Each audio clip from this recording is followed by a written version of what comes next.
adolescentes? Quantos aqui já estão sentindo a presença do Senhor, amém? Glórias a Deus, vamos abrir nossas Bíblias em 1 Samuel 16, verso 13.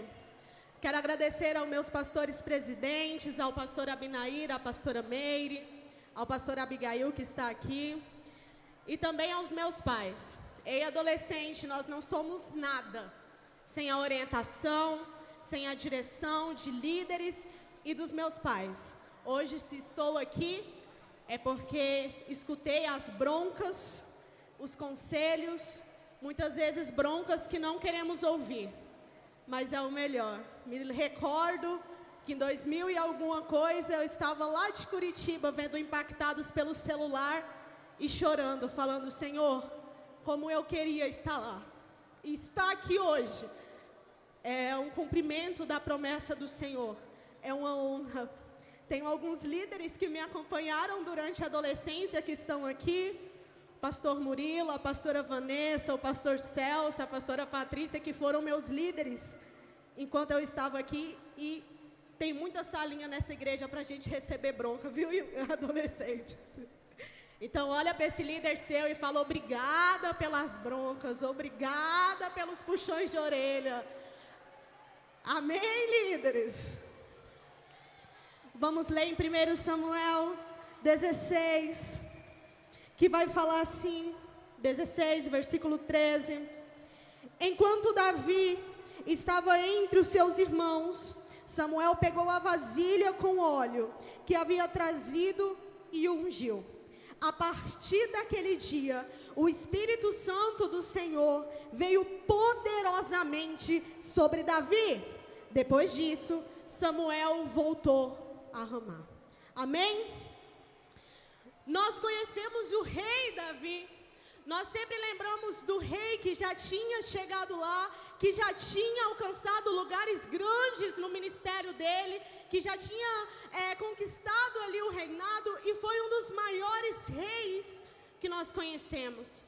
Mas é muito difícil para nós nos vermos como rei, mas é muito mais fácil quando nós olhamos para o menino Davi. Para um menino que ali adolescente, ele não tinha outra responsabilidade a não ser cuidar do campo, cuidar dos animais, cuidar da lavoura, cuidar das plantas, e ele estava ali cuidando. A não ser isso, é muito mais fácil quando nós olhamos para ele e falamos: olha, com este Davi menino, eu consigo me identificar. Mas nós começamos lendo aonde falava que Samuel estava ungindo Davi para um reinado, estava ungindo Davi, separando Davi para um novo tempo. E ali, grandes coisas e também um grande processo começa na vida de Davi.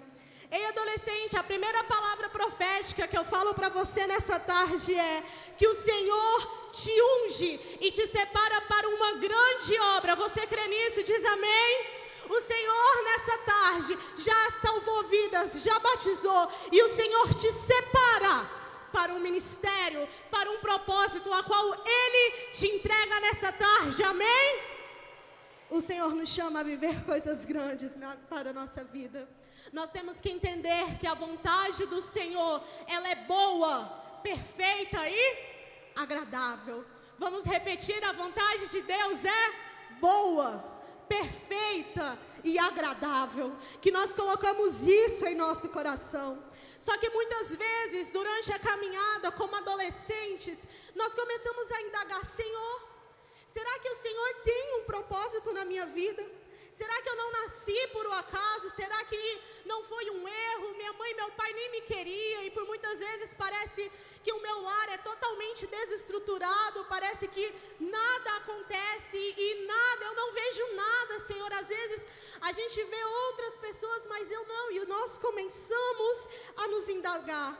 Mas adolescente, nada no reino é um erro. Nada foi um acidente, você não é um erro do acaso. O Senhor que te chama para este tempo, amém? O Senhor que entrega para você um propósito e um chamado. Você não é um erro, a sua identidade é de filho amado do Senhor, sacerdócio real, amém? Nós carregamos atrás da camisa uma digital com uma cruz, que é a nossa identidade, filhos amados daquele que se rendeu na cruz, que se entregou na cruz, para que nós possamos ter vida. Então, adolescente, não escute as mentiras, lembre-se que Jesus morreu na cruz por você, para te dar a identidade de filho, glória a Deus. Você é filho amado dele.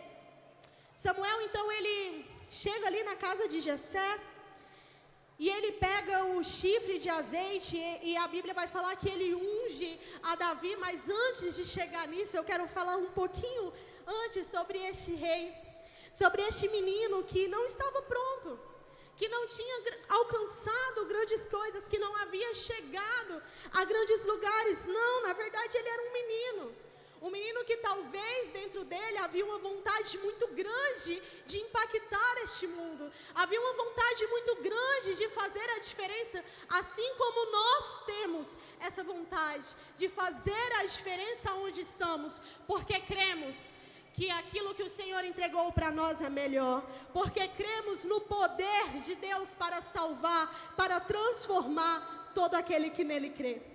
Davi era o mais novo. Quantos aqui são irmãos caçulas na sua casa? Eu não sou, eu sou a mais velha, minha irmã é a caçula. E aos irmãos caçulas podem testemunhar uma coisa: tudo quem faz, o caçula ou o mais velho? Houve uma divergência. Quem sempre vai buscar água para o irmão mais velho? A Júlia está gritando. O quarto esqueceu de desligar a luz. Quem desliga? O mais velho não, gente. Que isso? O caçula. Se alguma coisa quebrou, de quem é a culpa? Não. Na minha casa, eu sou a única mais velha. Meu pai e minha mãe são os filhos mais novos e a Júlia também. Então eu sempre sofro uma perseguição. Por quê? Porque tudo é o mais novo. O mais velho tem que sofrer, o mais novo não pode sofrer, gente. Só que aqui a gente vê Davi sendo esse irmão caçula.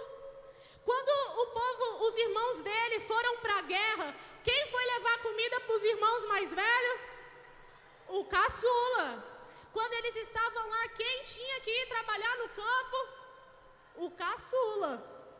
Então nós sabemos que por muitas vezes, alguns dentro de casa crescem sendo rejeitados, crescem sendo injustiçados, crescem muitas vezes ouvindo palavras de que você não vai chegar a lugar nenhum. Crescem ouvindo que você não vai conseguir alcançar uma faculdade. Crescem ouvindo que vocês não vão ter casamento, não vão ser ninguém. Crescem ouvindo palavras contrárias. E essas palavras começam a entrar em nossos corações. Nós começamos a crer nessas mentiras. Eu lembro que quando eu era adolescente, eu tinha muita espinha. Irmãos, adolescente não era pouca espinha.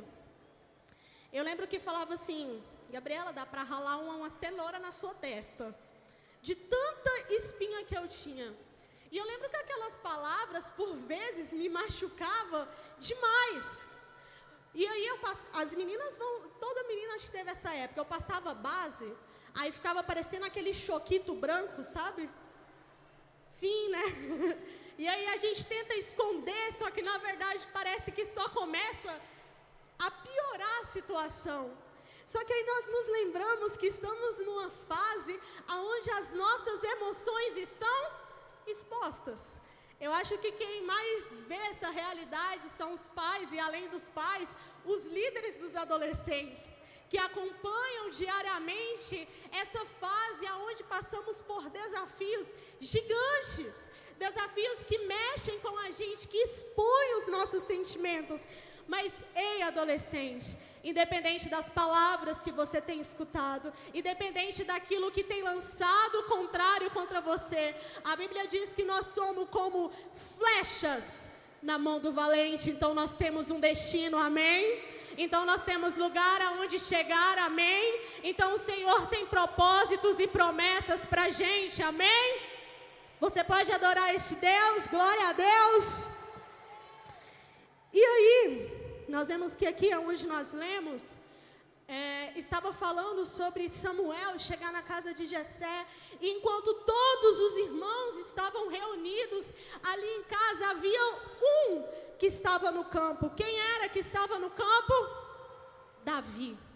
Enquanto todos estavam reunidos ali para receber a pessoa mais importante, o único que não estava era Davi.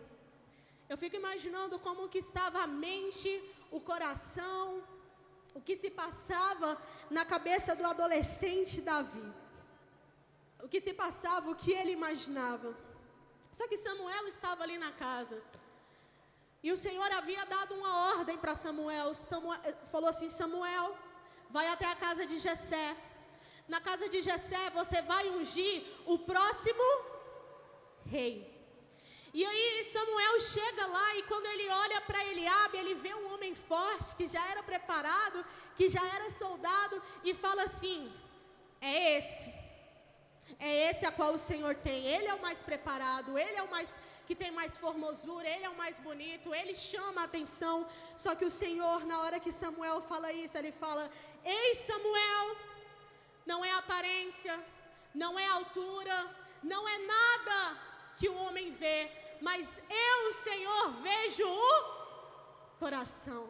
Adolescente, não importa de onde você veio, não importa a sua roupa, seu tênis, seu cabelo, a sua forma de falar, é o Senhor quem te chama, porque Ele vê corações nessa tarde. Você crê nisso? Que o Senhor está entrando aqui, querendo ungir novos adolescentes a terem reinados, e Ele procura corações dispostos a fazerem a obra dele, amém?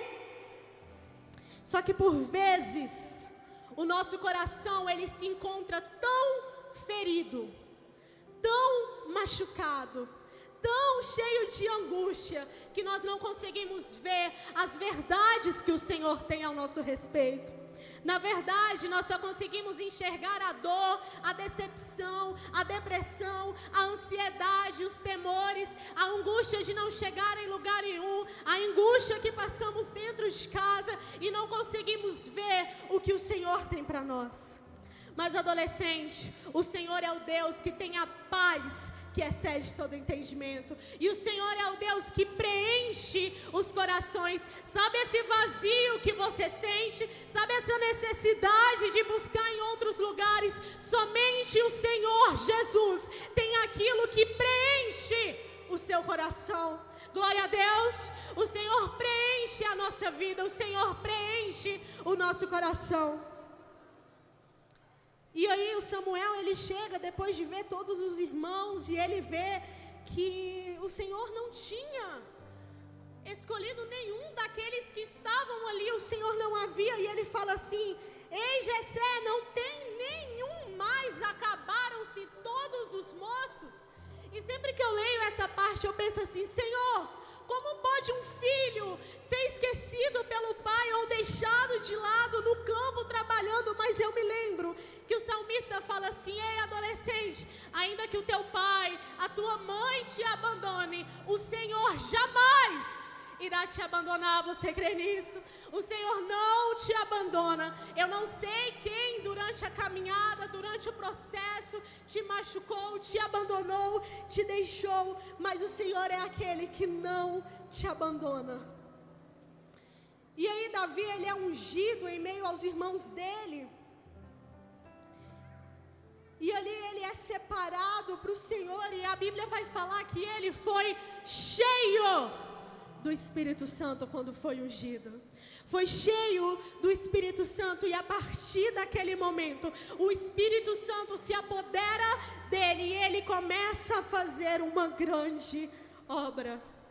Quantos aqui hoje já não foram batizados pelo poder do Espírito Santo, amém? Quantos aqui já não sentiram a presença de Deus de forma extraordinária? Mas hoje o Senhor continua o processo. Ele te unge, te separa para um novo tempo na sua vida. Você crê nisso? Você crê que toda rejeição, todo medo, toda angústia, tudo aquilo que machucou o seu coração, todas as vezes que você ouviu palavras contrárias, palavras que feriram o seu coração, o Senhor diz: porque eu sei o plano que eu tenho para vocês. São planos de bem e não de mal. Planos para dar para vocês o futuro pelo qual vocês anseiam. Você crê nisso? O Senhor Jesus te dá um novo futuro, aquele que você anseia, porque os planos que o Senhor tem ao seu respeito são planos de bem. Amém? Vamos ficar em pé para nós fazermos uma oração. Eu chamo a Júlia para vir aqui. Enquanto a Júlia vem hoje, quando nós estávamos vindo para o Impactados, bem cedinho, acredito que todos aqui acordaram bem cedo. A minha mãe e meu pai lembrou de um fato que eu não me recordava.